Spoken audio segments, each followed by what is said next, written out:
This show is produced by the Hartman Media Company. For more information and links to all our great podcasts, visit hartmanmedia.com. Welcome to the Holistic Survival Show with Jason Hartman. The economic storm brewing around the world is set to spill into all aspects of our lives. Are you prepared? Where are you going to turn for the critical life skills necessary to survive and prosper? The Holistic Survival Show is your family's insurance for a better life. Jason will teach you to think independently, to understand threats, and how to create the ultimate action plan. Sudden change or worst case scenario, you'll be ready. Welcome to Holistic Survival, your key resource for protecting the people, places, and profits you care about in uncertain times. Ladies and gentlemen, your host, Jason Hartman. It's my pleasure to welcome Mark Mix. He is president of the National Right to Work Committee and National Right to Work Legal Defense Foundation, and we are going to talk about the impact of labor unions in the economy and the real estate market and society in general today. So I think this will be a fantastic conversation. Mark, welcome. Jason, good to be on with you. Thanks for the opportunity. Where are you located? We are located just outside the Beltway in Springfield, Virginia. We can blame everything on those people inside the Beltway back here in Washington, D.C., and look to the West for economic opportunity and freedom. There you go. There you go. So maybe not everybody understands that in some states, believe it or not, in this modern era, you are literally forced to join a union if you want a job. You don't have a choice. You don't have a right to work. Explain what I guess there are 27 right to work states in the country where you don't have to join a union, but elaborate on what that means, a right to work or not a right to work. Yeah, Jason, it's a really simple concept. Unfortunately, going back to 1935 in our country, the United States Congress under Roosevelt and the New Deal decided that they were going to federalize labor policy, and they were going to bring labor management relations back to Washington, create a government board that would adjudicate disputes and use Congress to impose rules and regulations and statutes on the American workforce. Well, from 1935, when they did this, they basically said that you could be forced to join a labor organization as a condition of getting or keeping a job in America.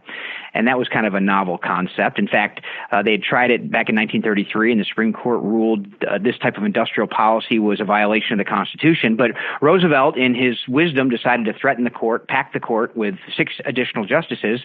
And believe it or not, in 1937, this new Wagner Act, Labor Policy Act for the country, was ruled constitutional. And from 1937 to 1946, the union movement grew dramatically, of course, because this is really an unbelievable privilege.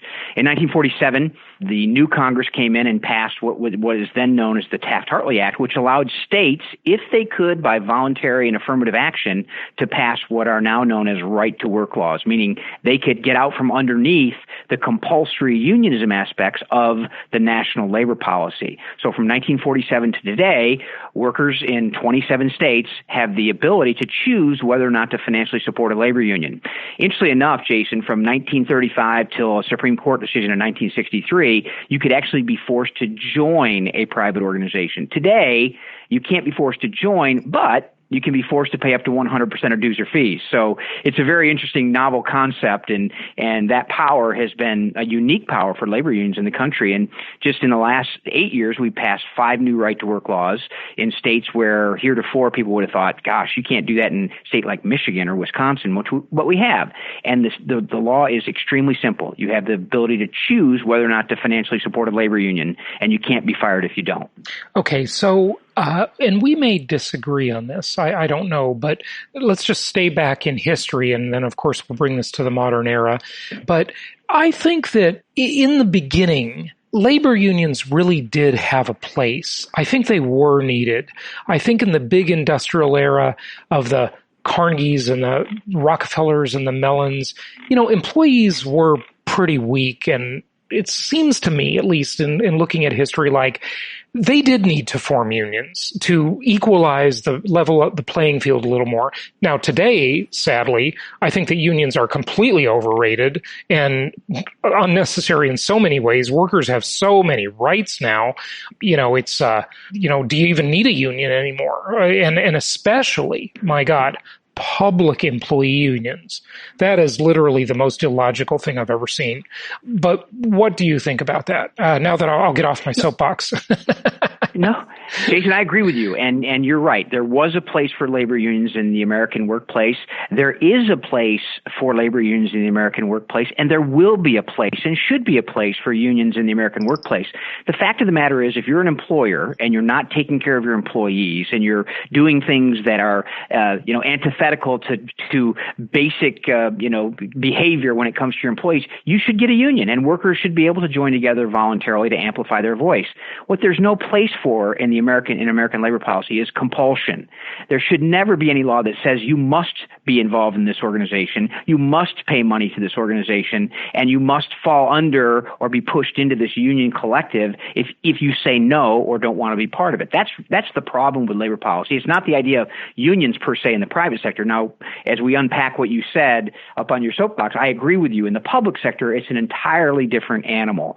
We should never stand in the way of teachers joining associations, whether they be unions or not. But the question is, do you recognize that private organization to negotiate working conditions when you have taxpayers and elected officials and you put this third-party group in between them? I agree with you, and so did Franklin Roosevelt, that was something that was unthinkable. You wouldn't unionize government in the same way that you would unionize private sector workforces, because by definition, government does necessary services that can't be provided from other sources. And I know that's more ideological than it is realistic at this point, because government's involved in everything. But the notion that we can apply this confrontational labor model that developed in the private sector to the public sector, I agree with you 100% on that. We should not recognize unions for purposes of bargaining with government employees. Okay, so yeah, because and the reason the public employee unions are such a wacky idea is that the government is the arbiter of fairness. And yet you should be able to, you're basically unionizing against your fellow taxpayers. That is craziness. That is absolute craziness. Yeah. But in a private company, if you want to join a union because you think the union offers you benefits as a worker, sure, you should be able to join it. I mean, it shouldn't be illegal to form a union, but it should be illegal to force somebody to join a union if they want a job. That is absolutely anathema to free market anything. That's just completely unfair. It's like you have to pay this many times corrupt organization that has just taken your money and spending it in all kinds of abusive ways that we've seen, and that's, been exposed many times, just because you want a job. Why can't you just have a job without, maybe you don't want to be part of that, right? Yeah, it sounds really simple. It really does. And it really is very simple in that regard. And this idea of individual freedom, the kind of the fundamental bedrock of who we are as a nation and our constitutional privileges and our First Amendment rights, you can't have the right to associate if you don't have a corresponding right not to associate. I mean, these are simple issues, but because of politics, to your point, Jason, this is big business and it's big money, and union officials use their power in significant ways in the political system. And, you talk about the corruption and these workers still forced to pay union officials. Right now, there's a scandal unfolding that is really kind of bigger than most scandals we've seen in organized labor, and that's the United Auto Workers Union. They've had two of their past presidents, their most immediate past president, had to resign because his house was raided by the FBI. The previous president's house was raided by the FBI. 12 UAW officials have either pleaded guilty or been indicted on racketeering and kind of extortion and criminal charges. I mean, that's what the federal prosecutor called it, racketeering and extortion. They're starting to use those words in the context of this scandal. But yet workers in states that don't have right to work laws are still required to pay fees to that union to keep their jobs. That is wrong. Yeah, it definitely is. Okay, let's talk about the impact on the real estate markets of right to work areas. I don't want to say states, because like when you talk about real estate, a state is too big, right? You got to talk a little more micro than that. And then the broader economic impact. You tell us what you think about that first, and then I've got maybe some specific questions, largely about Detroit, but go ahead. Yeah, I'm glad to talk about that. Let me talk about it in the context of states, right-to-work states versus non-right-to-work states. Sure. And we can kind of maybe get more granular with your questioning. But the number of people employed is almost double. The percentage growth rate of number of people employed in a right-to-work state from 2008 to 2018 is double that of forced unionism states. Okay, wait, say that again. Yeah, the percentage growth in the number of people employed from 2008 to 2018 was double in right-to-work states versus non-right-to-work states. So that's the percentage growth in people employed. The growth in manufacturing, private sector payroll employment was double in right-to-work states between 2013 and 2018 than forced unionism states. The percentage growth in total private sector non-farm employment was basically about 1.5% greater, 17.2% in the right-to-work states, 13% in the non-right-to-work states from 2008 to 2018. And one thing that goes specifically to the real estate market, new privately owned single unit housing authorizations per 1,000 residents in fiscal year 2018, double in the right to work states versus forced unionism states.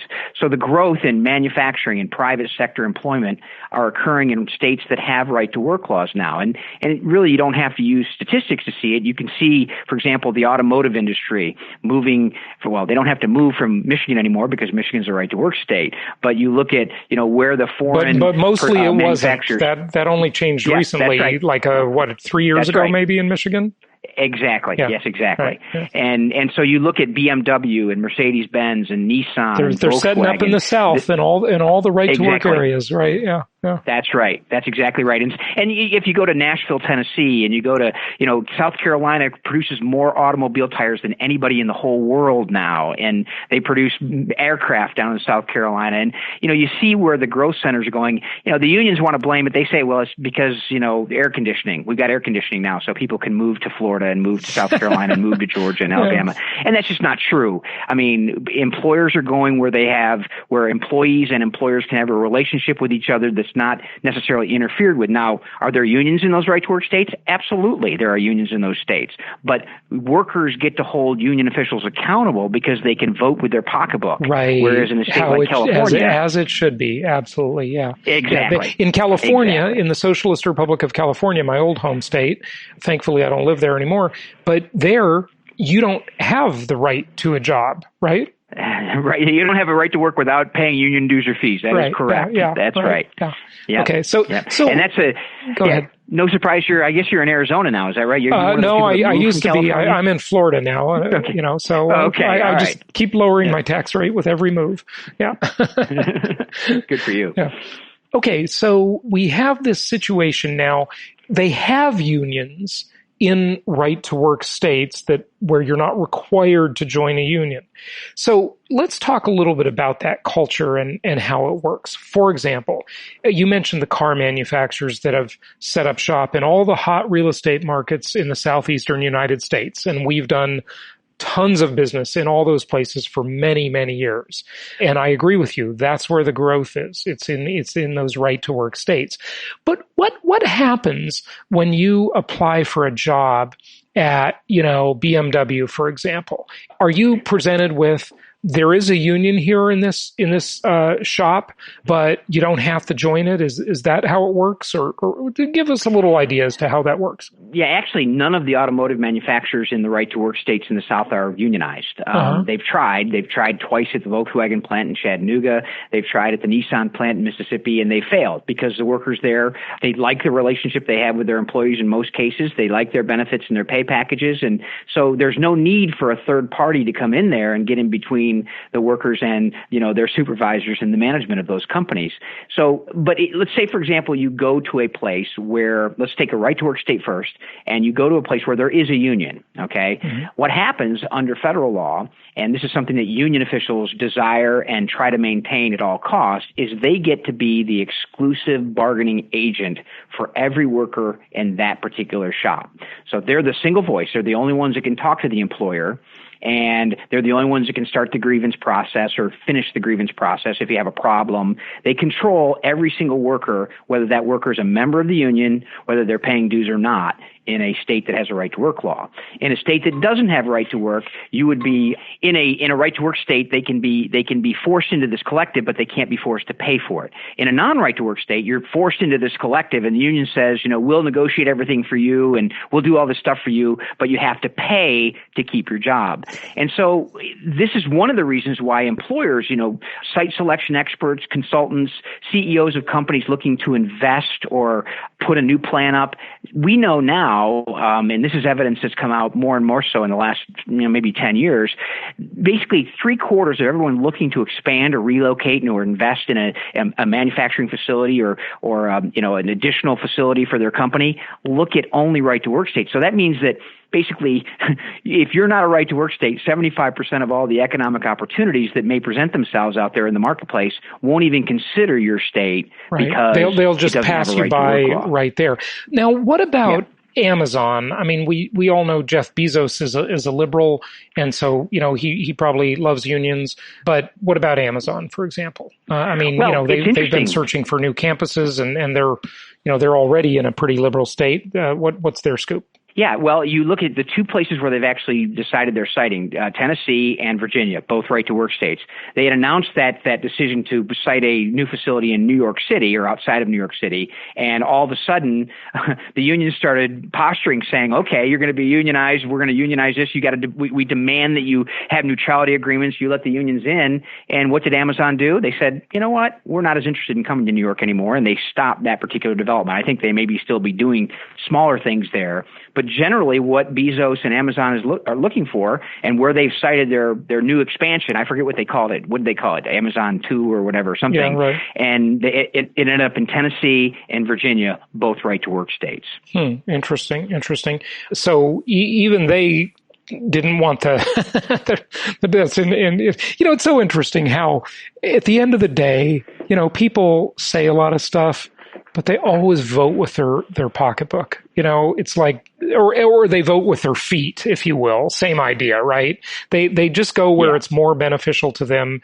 And we look at all these big tech companies sprouting all their leftist ideas, yet they've got companies set up in Ireland and the Netherlands to, do the double Irish twist so they don't have to pay any taxes in the jurisdiction where they're really operating. I mean, they're just hypocrite scum. I can't stand it.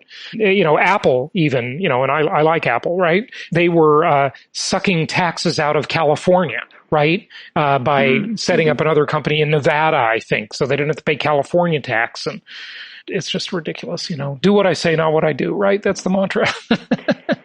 Yeah, that is interesting. But we do know that the labor policy certainly has an impact on those types of decisions as well. And just to your point, I mean, one of the things that I think is the most effective argument about right to work is that union officials, you take away the incentive for them to come and organize workers in a right to work state because there's no guaranteed revenue stream. Mm-hmm. They can't force people to pay dues. They can try to convince you. They can sell you a product. They can say, "We'll do these things for you," and if they follow through on it, just like any small business person, it's the bakery shop. If you're the only bakery shop in town, you don't care how good your rolls and muffins are. Yeah. But if how high your prices are. Yeah, exactly. But if there's 5 bakery shops, it's a totally different calculation. And so what right to work laws do, very simply, is they give power back to the worker, right, instead of the power to the union official. Exactly. And that's really the secret of it. Exactly. They give the worker the right to make the decision in a much freer type of marketplace, as it should be. Okay, so where do we go from here? There's 27 right-to-work states in the country. What is the direction of this? I assume it's for more right-to-work states. Is there anybody coming on board soon to give the workers the right to work without being forced to join a union? Well, it's manifest destiny, Jason. The idea that we hope is someday that no worker anywhere in the country can be compelled to pay fees or dues to a union to keep their jobs. We have an ongoing state program. We have programs up in Minnesota and New Hampshire. We have a program in Montana and Colorado and a few states where we think there's a probability that we can pass right-to-work laws, and we continue to do that. We also have a bill in the United States Congress. It's a one-page bill. It doesn't add a single word to federal federal law. It simply says that the authorization of forced unionism, it was created back in 1935 in that Roosevelt era New Deal, that we're repealing that and we're making the bias in federal law in favor of voluntarism.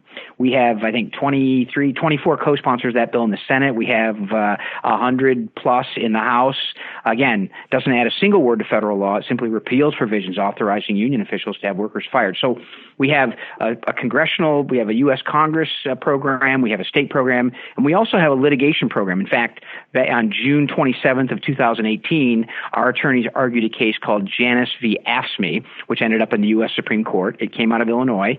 And in that case, we won. The majority of the Supreme Court agreed that no government employee anywhere in the country can be forced to pay fees to work for the government. That is a national right to work law for all public employees across the entire nation. So that was a huge step forward when it comes to government sector unionism, this idea that you can be forced to pay fees to a private organization, a union, to work for your government was just a bridge too far for the U.S. Supreme Court. And they ruled that that was a violation of workers' First Amendment rights, and the state was in there compelling this violation, and so therefore they can't do it anymore. So that was a huge victory.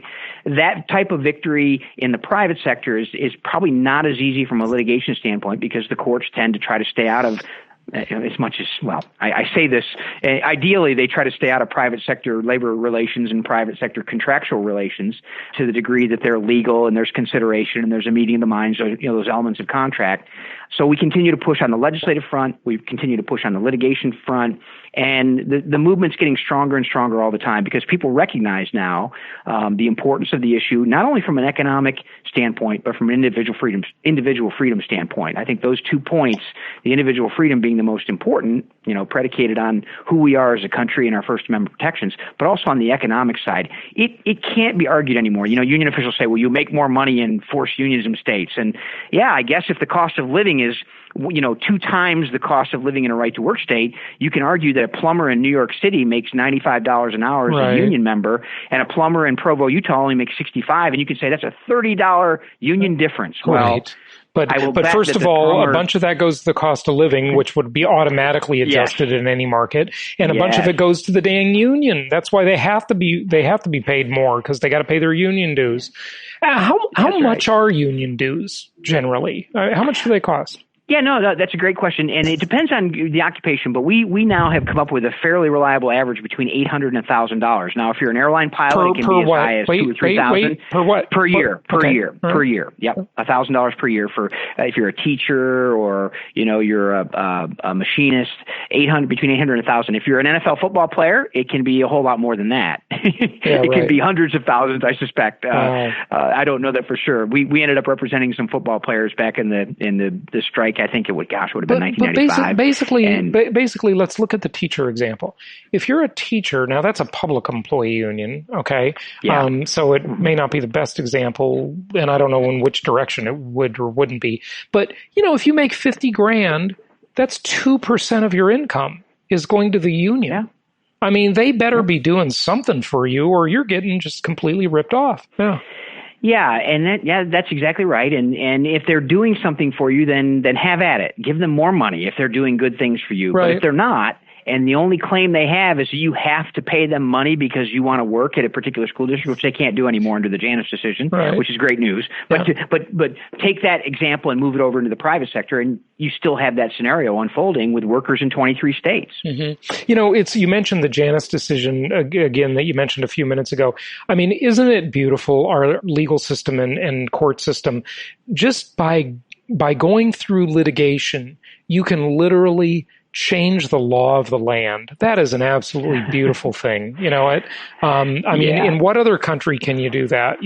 That's incredible. I mean, it's like having your own political power, your own lobbyist, and hopefully the decision that's adjudicated is fair and good. It's certainly not always. Many times it goes the other way, but just the idea that you can impact government in that way and literally change the law by litigating a case is a absolutely wonderful right, Yeah, well, you're absolutely right, and it's funny. I wrote my daughter and I was taking my daughter to work or to school, driving her to school, and I was on my way down to the U.S. Supreme Court because we were arguing another case there on behalf of some teachers and public employees from the state of California, and we had that conversation. And the National Right to Work Legal Defense Foundation is argued in front of the U.S. Supreme Court 18 times, and this Janus decision was one guy in one bargaining unit in Illinois having the courage to stand up, allowing us to represent him. We went all the way through the court system, the federal court system. We end up at the steps of the United States Supreme Court. Mm-hmm. And on the very last case decided on June 27, 2018, of the whole term, we waited outside 3 days for them to hand down this decision. And sure enough, we win that case. And one man, Mark Janus, with our help and the Right to Work Legal Defense Foundation, was able to change the law for every single government employee in the country. That is remarkable. Mark Janus is like the United States modern version of Lech Walesa in Poland. Okay, and I've been to the Lech Walesa Museum twice now in. Why can't I think of the name of the city? But it starts with a G. Gdansk. Thank you. And it's really incredible. Yeah, that's the way we do things here. You do it through the legal system, and it's great. Give out your website and tell people where they can find out more or support your organization or whatever. Yeah, they can find us on that wonderful World Wide Web at www.nrtw.org. That's our Legal Defense Foundation. Our committee, which does the legislation, is nrtwc.org. And in those two places, you can find out lots of information about the right to work. If you live in a right to work state, you can have any of your kind of frequently asked questions or simple questions answered there. We have an 800 number. We have 21 lawyers who provide legal representation to employees and information to employees, and they do that for free. And so it's a great place to go and kind of get a feel for what right to work means and the impact it has not only on individuals but on our country as well. Real estate investors, remember, when you're evaluating a real estate deal, if it's a right-to-work state, it's probably also a landlord-friendly state, and it's a state where people are moving to. It's a state that is growing, most likely. This is almost always true, by the way. Just look at the 27 states, and by and large, what I say is the way it is. So you're going to have a better investment experience, and there may be a mitigating factor that makes your deal better in a no right to work state, right? But by and large, you're just going to do better in right to work states. So think about that when you're buying your next piece of property. Mark Mix, thanks for joining us. My pleasure, Jason. Thanks for the opportunity. It's great to have a conversation with you about this issue.